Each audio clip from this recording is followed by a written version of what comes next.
শুধু তাই নয়, আমার ভগবান এই নদিয়ার মাঝে এসে প্রভু আমার এক নতুন খেলা খেলছে মা। তাই বৈষ্ণবী কবি দর্শন করে বলছে, দেখো দেখো ওরে ওরে খেলা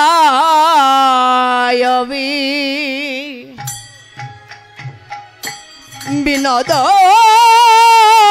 খেলা,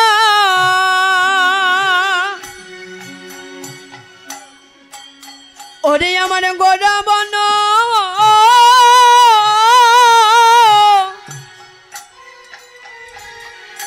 মালি,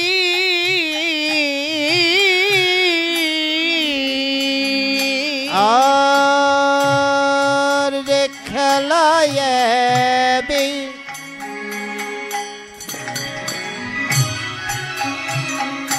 ওরে বিনোদ খেলা,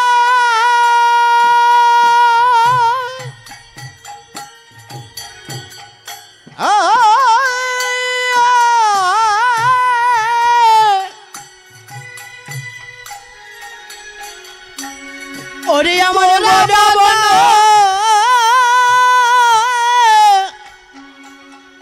মালি,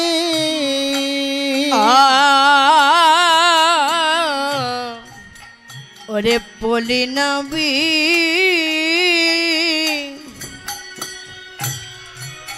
হার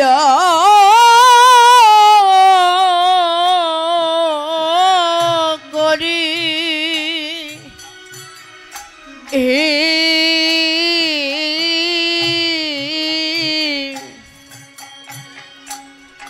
ভকত মণ্ডলী,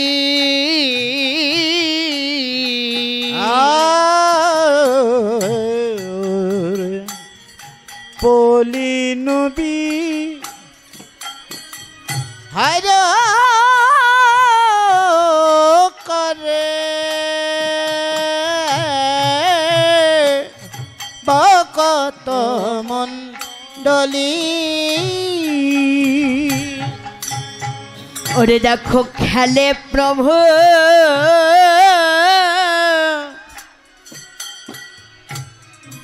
হরি নামে,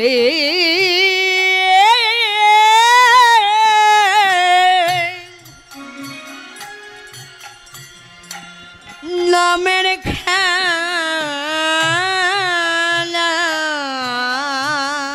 ওই যে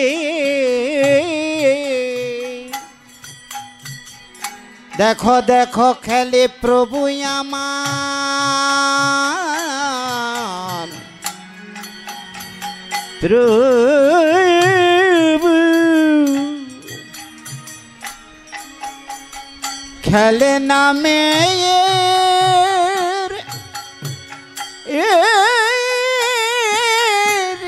খেলা,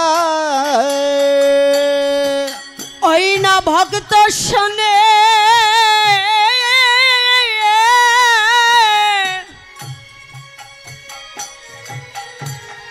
সচি দোলা,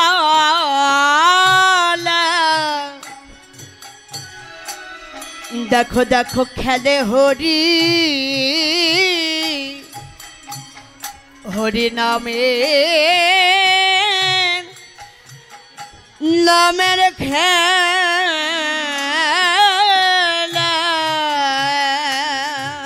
সে ভক্ত শানে ভক্ত চরে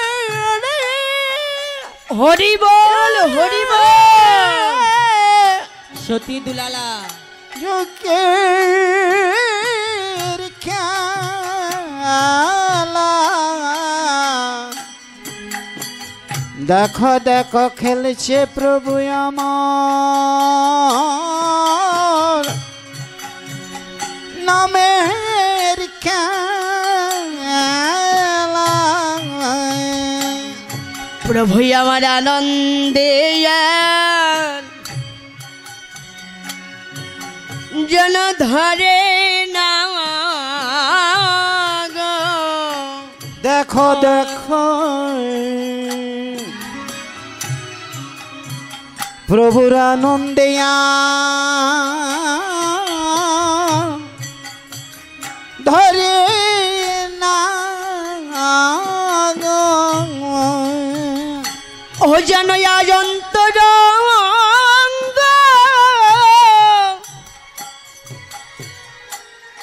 ভগত পেয়ে প্রভুর নাম দেয়ার ধরে না গো। ভক্ত পেয়ে আরে আনন্দ আরে ধরে না গো। ভক্ত পেয়ে প্রভুর আনন্দে ধরে না গো। হরিবল অমা প্রভু আমারে কোন খেলা খেলছে? কোন খেলা খেলছে গো? হরি নামের খেলা। আচ্ছা, আমরা যেই জগৎ মাঝে এসেছি, আসবার আগে প্রভুকে কথা দিয়ে এসেছিলাম, তাই না? যে প্রভু গো, তুমি এই মাতৃগর্ভ হতে আমাদের উদ্ধার করো, ওই ধরাধামে পাঠিয়ে দাও। ধরায় গিয়ে আমরা কি করব? তোমার নাম করব, সাধন করব, ভজন করব, হরি নামের খেলা খেলবো। দাদা খুলের সাউন্ডটা কিন্তু যখন এই ধরায় এসে পড়লাম, আমাদের কি হলো? এই রং বেরঙ্গের পুতুলের মাঝে, রং বেরঙ্গের পুতুলের বদন দর্শন করে কেউ আমার পিতা, কেউ আমার মাতা, কেউ আমার ভাই, কেউ আমার বন্ধু, কেউ আমার বোন, এই যে মায়ার কবলে আমরা পড়ে গেলাম। মায়া পিশাচিনী আমাদের গ্রাস করে নিল, যে কারণে আমরা যে খেলা খেলবো বলে এসেছিলাম, জগৎ মাঝে এসে সেই খেলাকে ত্যাগ করে আমরা সবাই খেলছি মায়ার খেলা। আমা তাই আমার প্রভু জগৎ জীবীকে ডেকে ডেকে বলছি, ওরে জগতের জীব, তোমরা যে মায়ার খেলায় মেতে আছো, ওই মায়ার খেলা যে তোমাদের বেশি দিনের জন্য নয়, বেশি দিনের জন্য নয়। দেখো, একবার আপন পানে তাকিয়ে দেখো, তোমাদের এই দেহ বেলাও যে ডুবে যাচ্ছে। এই দেহের বেলা ডুবে যাচ্ছে ওমা। তাই তো গৌর হরি আমার এই জগৎবাসী জীবকে উদ্দেশ্য করে তার অন্তরঙ্গ পারিষদ বৃন্দকে ডেকে ডেকে বলছে, ওগো পারিষদ বৃন্দ, দেখো বেলি অবসান হয়ে গেল, আর যে খেলার সময় নেই। বাবা, এই যে হরিনামের খেলা, এই হরিনামের খেলা যে কত আনন্দের, যে একবার এই খেলার মাঠে নেমে খেলার মতো খেলতে পারে, সেই তো বুঝতে পারে। অনেকে বুঝতে পারে। দেখুন আমার মায়েরা কিরকম গন্ডগোল করছে। এত গন্ডগোল করলে কীর্তন হয়? ও মায়েরা শোনো, তোমরা এখানে কীর্তন শ্রবণ করতে এসেছো কিছু শুনতে, কিছু জানতে, কিছু ছাড়াতে। তো কিছু ছাড়াতে এসে যদি কিছু জড়িয়ে নিয়ে যাও, তাহলে কি আমাদের দোষ? হ্যাঁ, কীর্তন শ্রবণ করতে এসেছেন, কেন কিছু ছাড়াতে এসেছেন। ছাড়াতে এসে যদি কিছু জড়িয়ে নিয়ে যান তাতে তো লাভ নেই। আমা শোনো, একটু ধৈর্য ধরে বসে থাকবো। বললেন যে দুটি খালি পুকুর, মানে একটি খালি পুকুর আর একটি ভরা পুকুর, তাই না?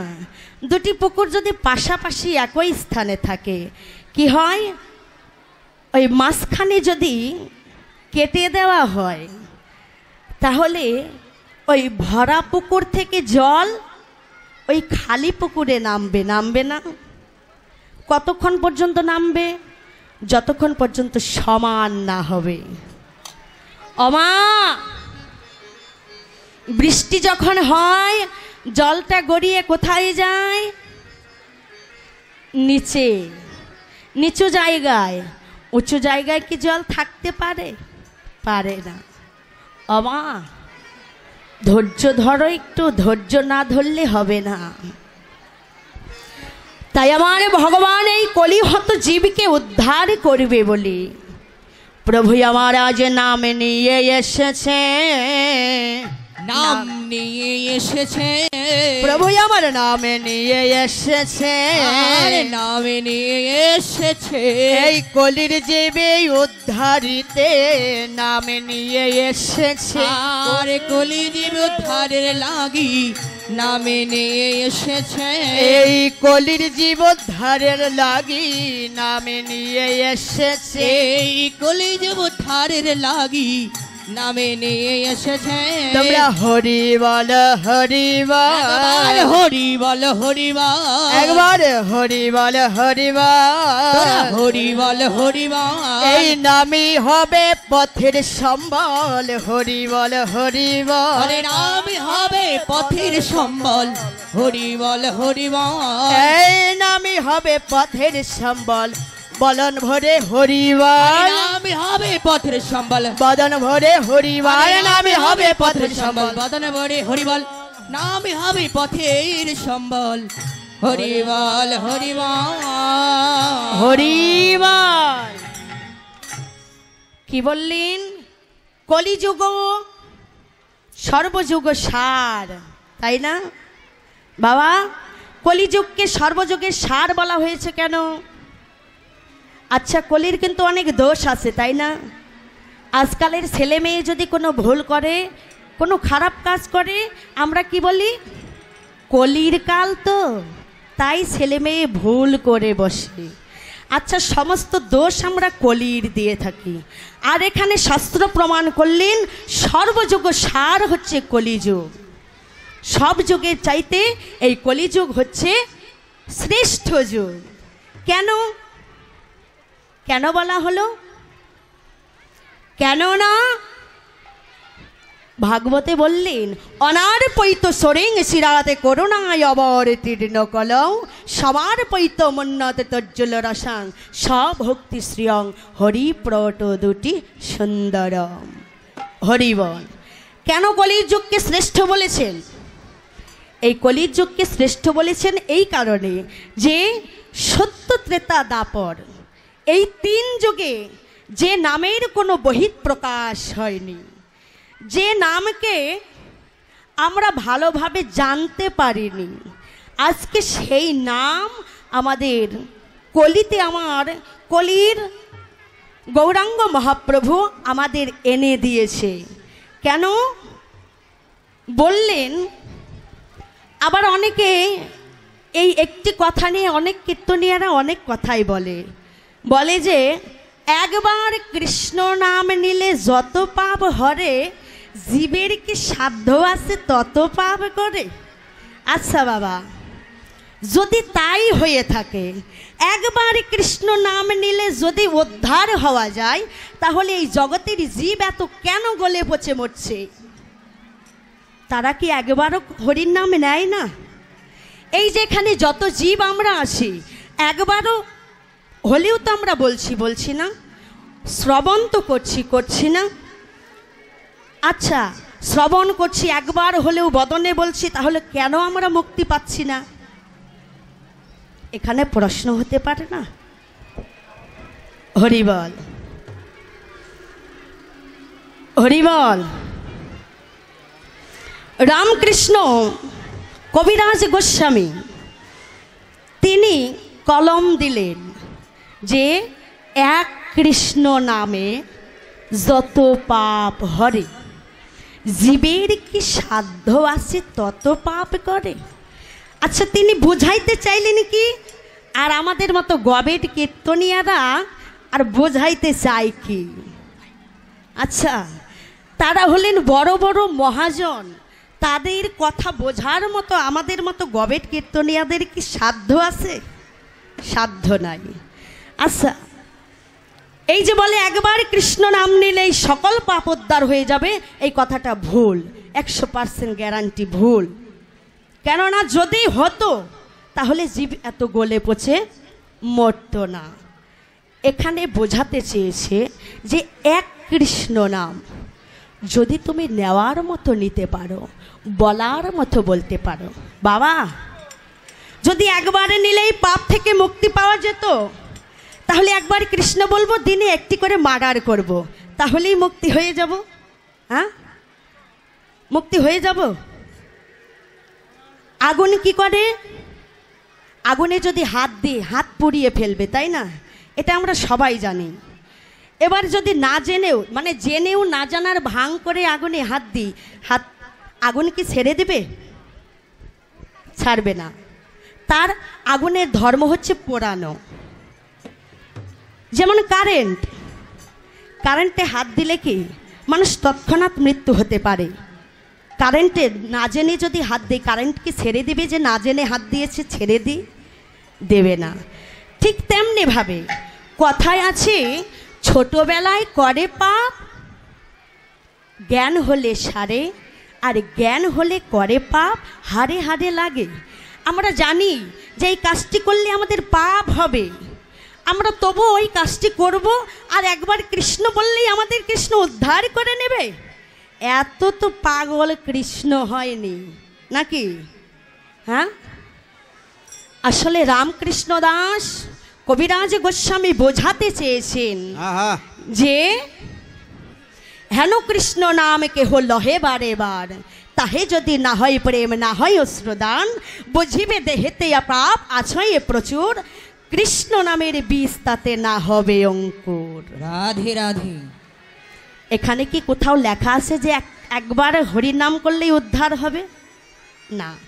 তিনি বোঝাতে চাইলেন যে কলির জীব, কলি হতো মায়ামুগ্ধ জীব, তোমরা যত দুর্গা দুর্গা, লক্ষ্মী লক্ষ্মী, কালী কালী, সরস্বতী সরস্বতী যত পূজাই করো না কেন, ও ভাই যত পূজা করো না কেন ভাই, তাহার মধ্যে এই হরি ছাড়া কোনো উপায় নাই।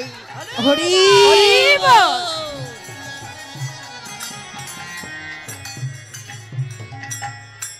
রামকৃষ্ণ পরমহংসদেব, তাই না? রামকৃষ্ণ, তার সাথে পরমহংস, হংস মানে কি? হাঁস। আচ্ছা, হাঁস কি এতই পূজনীয়? তাহলে ওই রামকৃষ্ণের নামের সাথে হাঁসটাকে যুক্ত করলো কেন? বললেন হাঁস, হংস, হংস হচ্ছে গভীর জলে থাকতে পারে, তাই না? আর ওই রামকৃষ্ণ হচ্ছেন সেই গভীর জলের ভক্ত, সদা সর্বক্ষণ কৃষ্ণ নামে করত। শুধু তাই নয়, রামকৃষ্ণ ছিলেন কি? মা কালীর একজন ভক্ত ছিলেন, মা কালীর ভক্ত। আর ওই রামকৃষ্ণের একজন শিষ্য ছিল, শিষ্যকে সদা সর্বক্ষণ বলতো কৃষ্ণ নাম গাইতে। তো একদিন শিষ্য বলছে রামকৃষ্ণ পরমহংসদেবকে, বলছে গুরুদেব আপনি হলেন মা কালীর সাধন ভজন করেন, সদা সর্বক্ষণ মা কালীকে ডাকেন, আচ্ছা তাহলে আপনি আমার গুরু হয়ে, আপনার শিষ্য তো আমি, তাহলে আমাকে কেন কৃষ্ণ কৃষ্ণ বলতে বলেন? ওই রামকৃষ্ণ হলেন সেই পরম হংসদেব, হলেন সেই গভীর জলের। বললেন ওরে শোন, আমি কেন কৃষ্ণ নামে করি না জানিস? আমি ওই শ্যামা মায়ের কোলে বসেই তো কৃষ্ণ নামে করি, তুই তা বুঝতে পারিস না রে পাগল। শোনে শোন, আমি কেমন ভাবে নাম করি।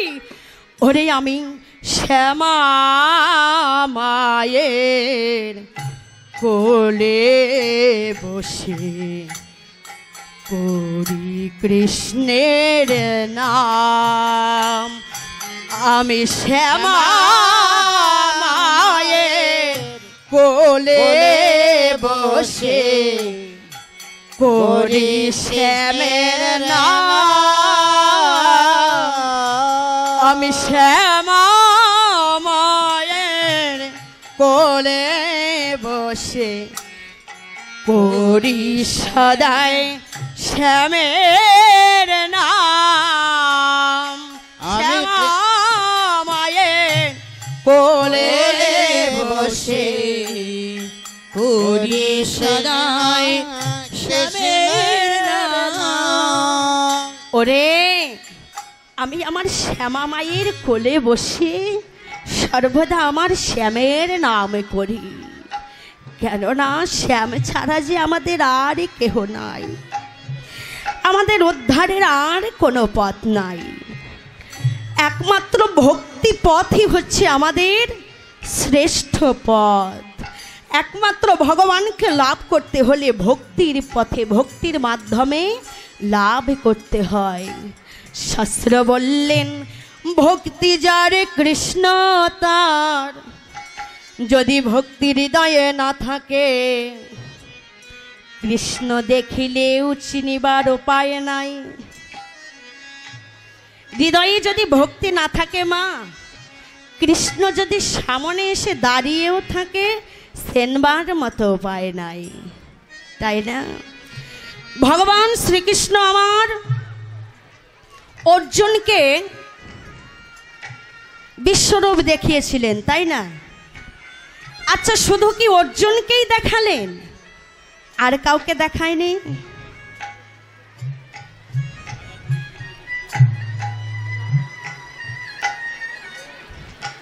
আচ্ছা, অন্তরে ভক্তি থাকলে ওই ঘরে বসেও বিশ্বরূপকে দর্শন করা যায়।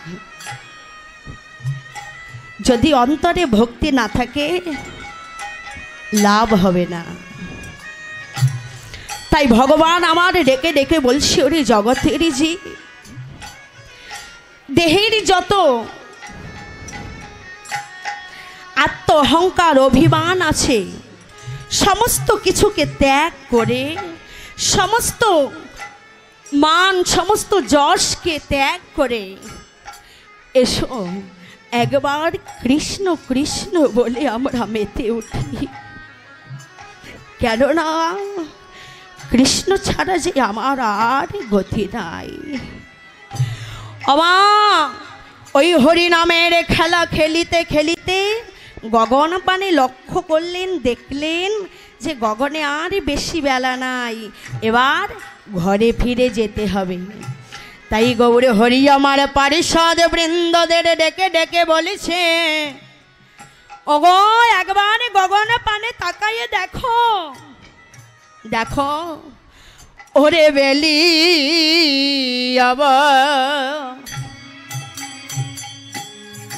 অবসান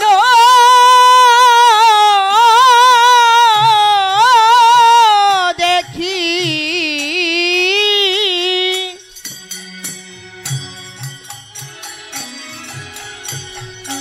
আরে গৃহেতে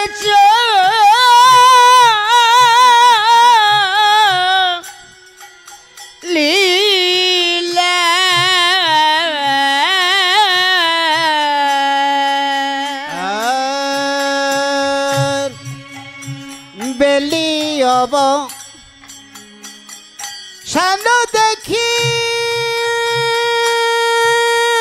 দেখি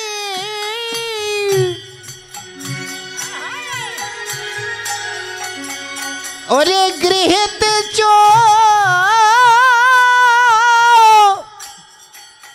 চলিলা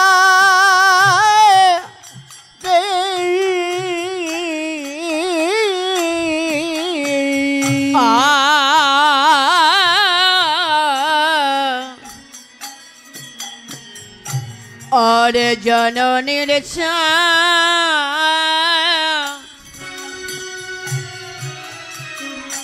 চরণে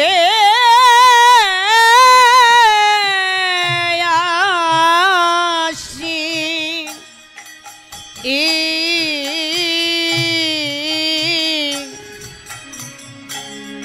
প্রণাম করিলা আর জননীর চরণে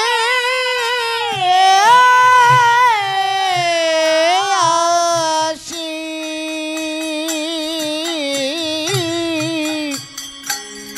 প্রণাম করিলাম। প্রভু আমার জননীর চরণে আজ প্রণাম করিল। প্রভু আমার জননী চরণে আসি প্রণাম করিলাম। ওরে মহাভাবে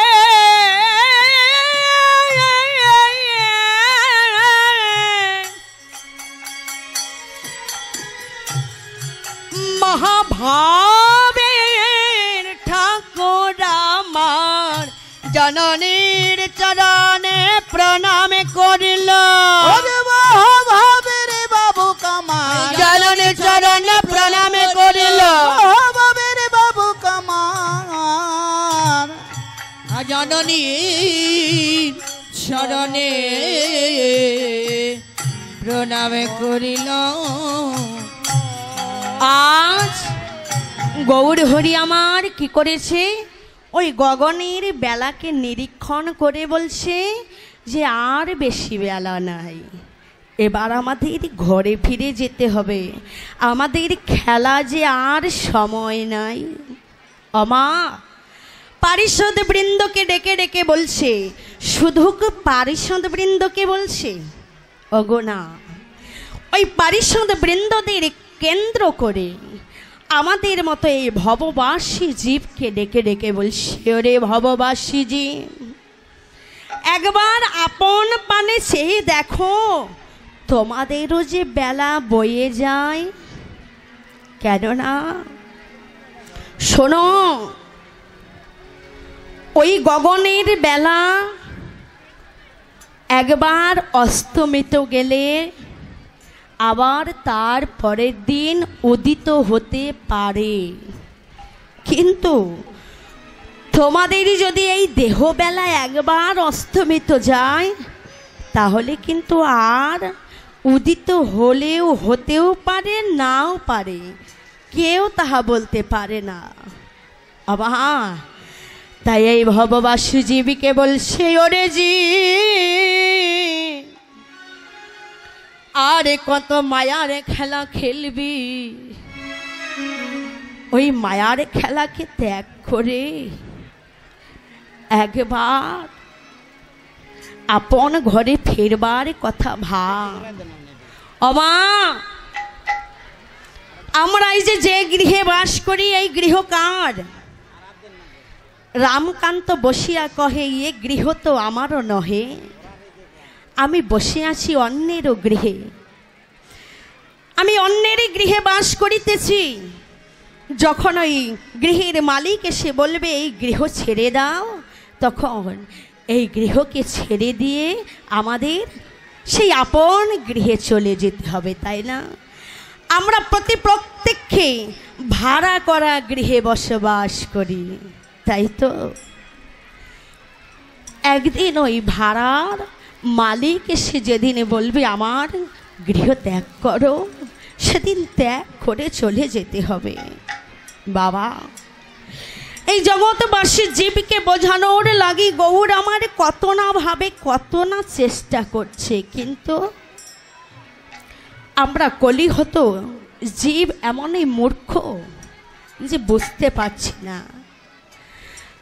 বাবা এই কলির জীব বুঝে কখন? যখন এই মায়ার সংসারে লাথি গোতা খেয়ে ঘরের এক কোণে পড়ে থাকে, তখন বুঝি ওমা এই দেহে শক্তি আছে, বল আছে, তাই না? এই দেহটা তো ভালো আছে।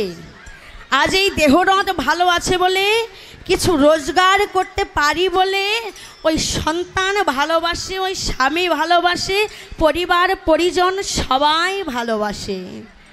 ওমা যেদিন তোমার ওই দেহরত্তি ওই ঘরে অসার হয়ে পড়ে থাকবে, সেদিন ওই সাধীর পুত্র সাধীর কন্যা কেউ ডেকে জিজ্ঞেস করবে না যে মা তুমি কি খেয়েছ? মা, এই যে কলিযুগের ভালোবাসাটা কেমন জানেন?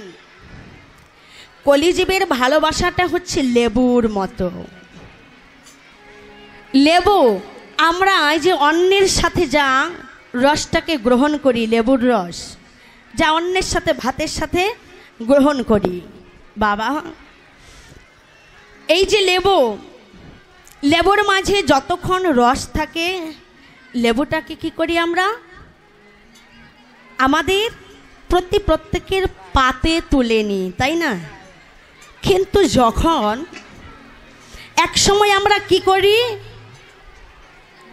আবার আধারে ফেলে দিই, তখন ওই আধার থেকে ওই লেবুর খোসাটা ডেকে বলে, বন্ধু এতক্ষণ তো বড় তুমি তোমার পাতে আমায় রেখেছিলে, বলো এবার কেন আধারে ফেলে দিলে?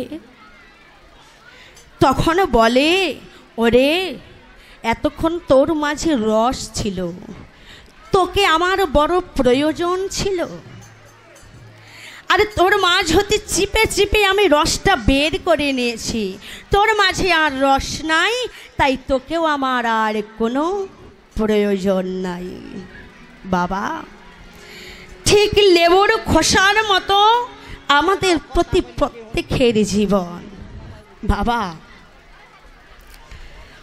প্রত্যেকের এই জীবনের সাথে মরণটাও কিন্তু যুক্ত। কখন কোথায় কার মরণ হবে কেউ বলতে পারে না। আজকে আমরা এই যে সেই টাঙ্গাইল মির্জাপুর হতে আপনাদের মাঝে এসেছি। দাদা খুলের সাউন্ডটা বাড়িয়ে দেন। এসেছি তো ভালো, খুলের সাউন্ড বাড়িয়ে দেন। জানি না আমার ভালোভাবে সেই স্বামী সন্তানের কাছে পৌঁছাতে পারবো কিনা। কেউ কি বলতে পারে? কেউ বলতে পারে না। এই দেহবেলা যদি একবারে ডুবে যায় আর উদিত হবে কিনা তা আমরা জানি না। আমরা এই জগৎ মাঝে যে যত বড় লোকই হই না কেন, যত পাঁচতলা বিল্ডিংয়ে বসবাস করি না কেন, এই দেহ হতে প্রাণ পাখি যখন চলে যাবে, দেহ হতে প্রাণ পাখি যখন বিদায় নেবে, তখন ওই পাঁচতলা মালিক, ওই পাঁচতলা বাড়ির মালিককেও টেনে হিসড়ে নামিয়ে ওই তুলসী তলায় স্থান দেবে, তাই না? বাবা সেদিন আমাদের একমাত্র বান্ধব হবে কে? এই যে হরিনাম, আমার ভগবান ছাড়া আর কেউ সেদিন বান্ধব হবে না। যেদিন ওই তুলসী তলায় আমাদের এই অসার দেহটাকে শুয়ে রাখবে, সবাই ওই রাত পার হয়ে বলবে, এই বাসি মরাটাকে যত তাড়াতাড়ি বিদায় করা যায় ততই ভালো। বাবা